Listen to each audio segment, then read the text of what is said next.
अस्सलामुअलैकुम नाज़रीन, मेरा नाम है माज़ और आज की वीडियो में हम बात करेंगे मज़हब इस्लाम के उस मुजाहिद के बारे में जिसने महज 17 साल की उम्र में बड़ी बड़ी जंगी महाज़ों पे फतूहात हासिल की।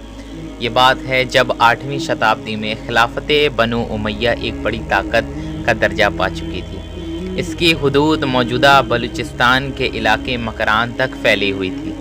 मकरान ही वो इलाका था जहाँ से सिंध की सरहद शुरू हो जाती है। उस समय हज्जाज बिन यूसुफ इराक़ का गवर्नर था और इसके इलाके की सरहदें सिंध के साथ मिलती थीं। एक बार श्रीलंका के राजा ने जहाज़ों में उमवी खलीफा हज्जाज बिन यूसुफ के लिए तोहफे भेजे थे। सिंध की बंदरगाह दिबल में रहने वाले मेद कौम के डाकुओं ने राजा ताहिर के कहने पर इनको लूट लिया। जहाज़ में बैठी औरतों को भी डाकुओं ने कैद कर लिया।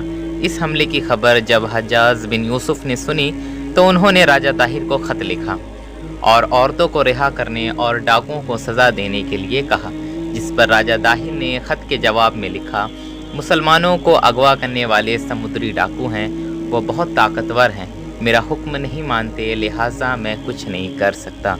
राजा का ये इनकार हज्जाज बिन यूसुफ को गजबनाक कर गया। उसने तुरंत दिबल पर चढ़ाई का हुक्म दे दिया और यूं सिंध पर नए हमलों का आगाज़ शुरू हुआ। हज्जाज बिन यूसुफ के कहने पर उसके दो सिपह सलारों उबैदुल्लाह बिन रहबान और बुदेल बिन तहाफ़ा ने दिबल पर हमला कर दिया, लेकिन ये हमला पूरी तरह नाकाम रहा और हज्जाज बिन यूसुफ के ये दोनों सिपह सलार मारे गए। हज्जाज बिन यूसुफ को इनमें से बुदेल बहुत अजीज़ था। कहते हैं कि जब हज्जाज को इसकी इत्तला मिली तो उसने खबर सुनाने वाले को भी सज़ा दी। इसके बाद उसने मस्जिद के इमाम से कहा कि तुम जब भी अजान दो तो मुझे बुदेल का कत्ल याद दिलाते रहना ताकि मैं इंतकाम ले सकूं। हज्जाज की इस बेचैनी को देखते हुए उसके एक कमांडर आमिर बिन अब्दुल्ला ने कहा कि सिंध को फ़तह करने का मौका मुझे दे दिया जाए।